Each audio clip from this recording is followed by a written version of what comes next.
Dame. Bueno, retomamos. Espero que hayan podido ver el video y trabajemos un poco con eso. Mi amigo Nietzsche tiene muchas lecturas. Voy a tirar cosas así desordenadas, porque no quiero seguir un hilo muy lineal de la conversación, porque supongo igualmente que en algún lugar se van a anudar todas y en algún lugar va a empezar a hacer como sentido lo que veníamos charlando. Vieron, transcurre en una escuela de Brasil.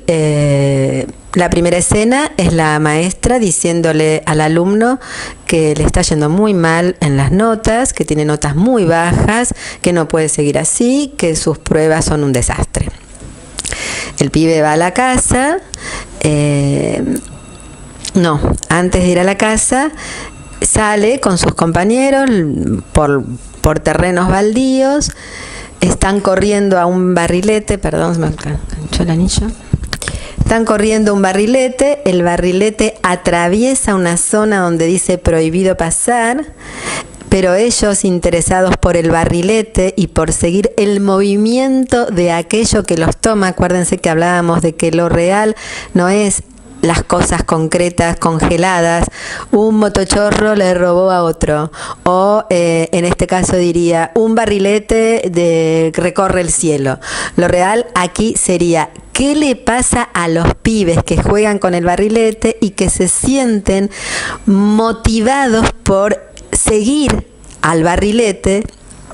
Y esa curiosidad es mucho más fuerte que el cartel que dice prohibido la entrada a esta zona. No es que ellos transgreden el cartel por voluntad combativa, sino que no lo ven porque tiene mucho más valor el barrilete que se les escapa que el cartel. O sea, la pregunta aquí es ¿qué vemos? ¿Qué es lo que nos llama la atención? Pibes que en la escuela son evaluados como déficit atencional, aquí están absolutamente atentos en principio al barrilete. En un momento entran y cuando logran agarrar el barrilete, bueno, lo agarran en un basural. El pibe, que está muy atento a los carteles, porque además su maestra le dijo, lee todo lo que veas, mira todo lo que encuentres, y él lee carteles, en un momento lee Freud pegado en una columna, en un poste de luz, lee carteles por la calle, bueno, lo van a ver, lo describo por las dudas, pero... ¿y qué encuentra en el basural? Ve leche desnatada, ve un montón de cosas desmembradas que no le llaman la atención, pero de pronto se encuentra con un libro. Mi amigo Nietzsche, se llama el libro, el libro se llama Zaratustra y es de Nietzsche, y entonces él agarra el libro e intenta empezar a leerlo. Ahí hay algo muy interesante, y ayer me comentaba un amigo cuando hablábamos sobre esta película que me decía, una lectura que él hacía, algo que esta época parece haber desechado, Nietzsche, Freud, Marx, porque después va a aparecer en el basural, el niño y el estado niño, es decir, la curiosidad desprovista del prejuicio ideológico que lo reivindica o que lo defenestra, lo toma. Entonces, acá no es Nietzsche desde los nietzschianos, no es Freud desde los freudianos, porque ahí estaríamos en el punto de vista demasiado a veces anclado en un solo sentido para mirar la realidad, y entonces me paso interpretando las conductas de los pibes y si tiene complejo de Edipo y no sé cuánto, porque el punto de vista freudiano es mucho más fuerte que la inquietud que me provoca la relación con las cosas. El pibe no agarra a Nietzsche desde la ideología nietzschiana o desde la ideología anti-nietzschiana. Agarra a Nietzsche porque encuentra en principio un valor en un libro, pero en un libro que está en el basural, no en el libro que estaba en la escuela. ¿Qué quiere decir con esto? ¿Que la escuela no podría tener libros que ofrezcan un valor?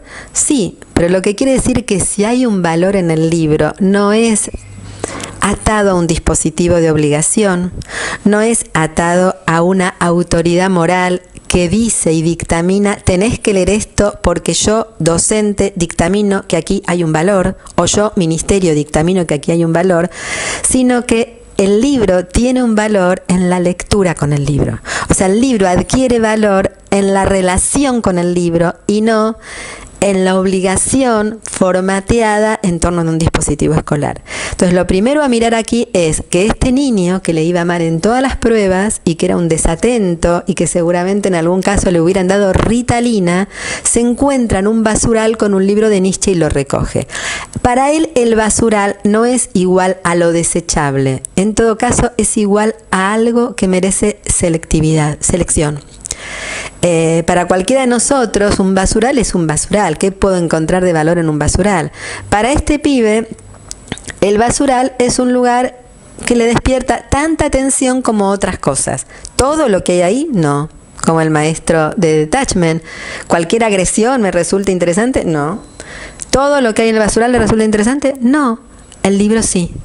Porque el libro, como en principio, como objeto, guarda un misterio no a ser develado, a ver qué me dice ese autor y cómo yo voy a ser seguidor de ese autor, sino el misterio de lo que también me va a pasar a mí cuando ingrese en la relación con ese libro. No sé lo que me va a pasar a mí cuando lea eso. No sé lo que un autor, ahí, Dios, me viene a decir.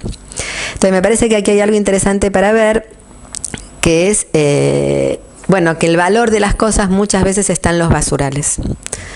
Basurales es en lo que creo que la historia desechó, en determinadas situaciones puede adquirir un valor.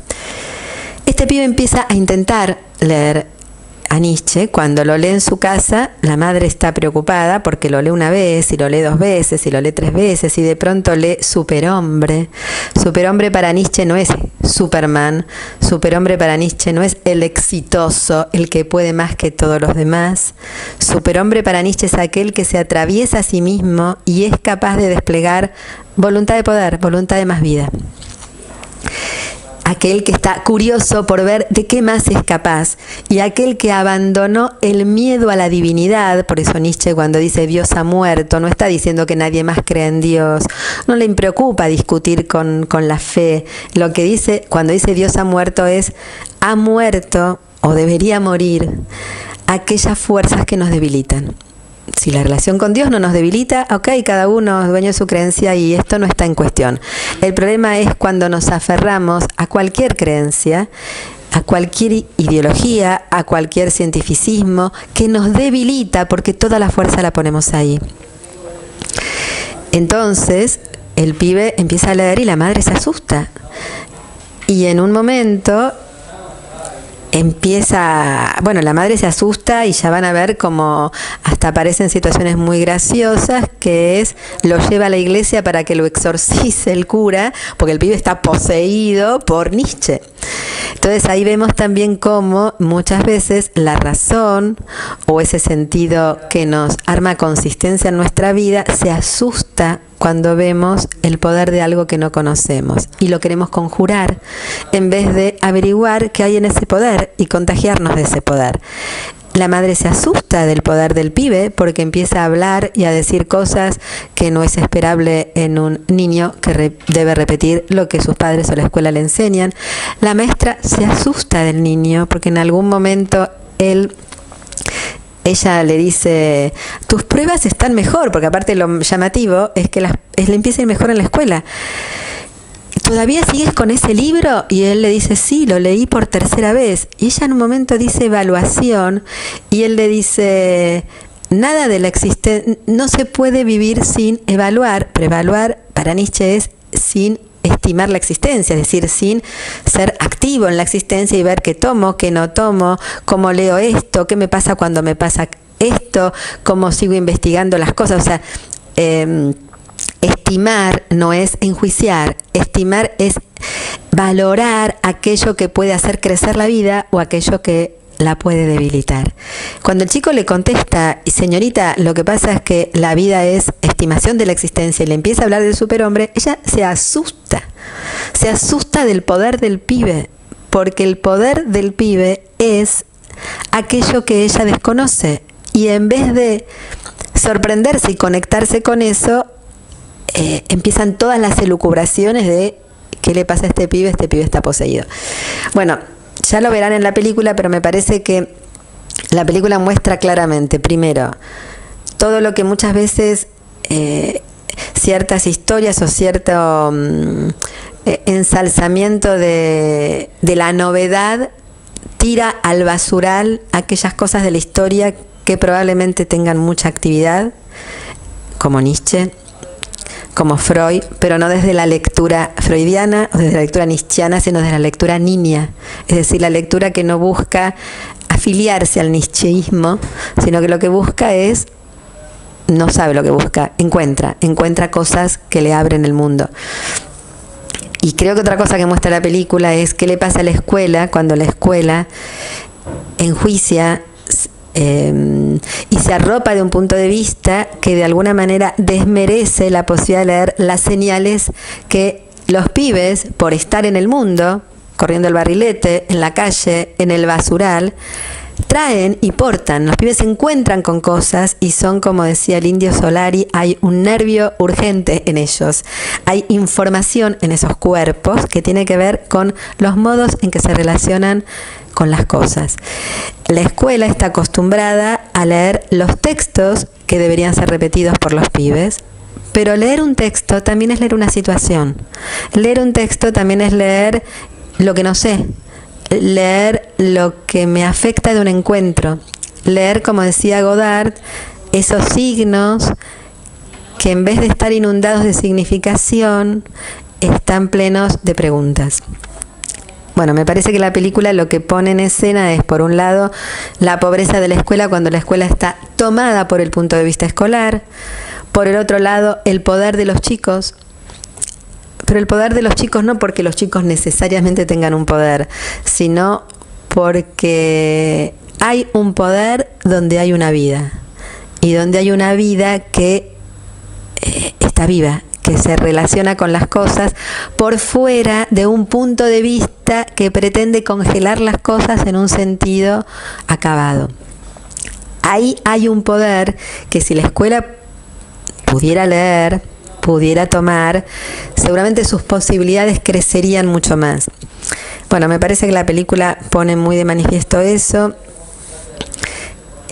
pone muy de manifiesto también la caricatura de la escuela, cuando la escuela se asusta o cuando los padres se asustan frente a lo que no se sabe, y en cambio pone el poder de lo que no se sabe, porque cuando el pibe encuentra el libro de Nietzsche, él no sabe qué es Nietzsche y él intenta leerlo, intenta atravesar la dificultad, no entiende al principio, se choca con gente en la calle y le va preguntando. Primero, en algún momento lo tira a un contenedor porque la madre no quería saber más nada y porque no encontraba interlocutores respecto de ese libro que a él le resultaba complicado, hasta que el cartonero que está llevando ese carrito y que en ese momento se había alejado del carrito, va al carrito, encuentra un libro de Nietzsche, lo agarra, lo llama al pibe y le dice si era del libro, y el otro le dice sí, pero bueno, era.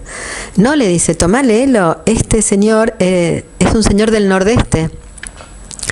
¿Del nordeste de Brasil? No, del nordeste de Europa, de Alemania. Bueno, después cuando le dice a la madre que es del nordeste, la madre dice, no quiero más que te veas con esos amigos del nordeste de Brasil que se llaman Nietzsche.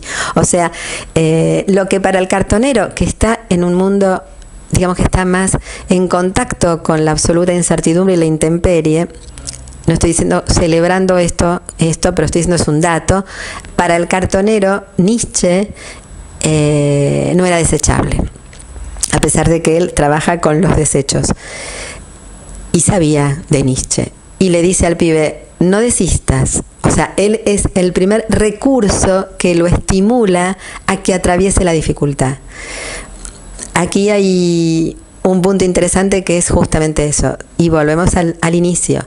Si la escuela vive los problemas como una materia que la invita a atravesar una cierta dificultad de no saber, no sé qué es esto, no sé interpretar a un pibe que hace esto, digo que tiene síndrome de déficit atencional, pero en realidad no sé. O sea, si la escuela pudiera admitir que no sabe, como el pibe, y que para pensar tiene que atravesar la dificultad y la angustia que genera no saber, seguramente las derivas, las variaciones serían mucho más heterogéneas, más plurales y más ricas que las que acontecen cuando, frente a lo que no sabemos y a lo que nos afecta, rápidamente nos lo sacamos de encima. O sea, creemos que tenemos algo que sacarnos de encima en vez de vivimos algo que es la oportunidad de una investigación sobre otros modos de existencia. Me parece que que con la primera parte, si ven la película, y con esta última, seguramente hay cosas que serán más confusas que antes, pero tal vez despierten alguna pregunta o algún desafío diferente. Y bueno, cualquier duda, les voy a pasar mi mail por si quieren hacerme alguna consulta. Es silviadu@flaxo.org.ar. Gracias. Bueno.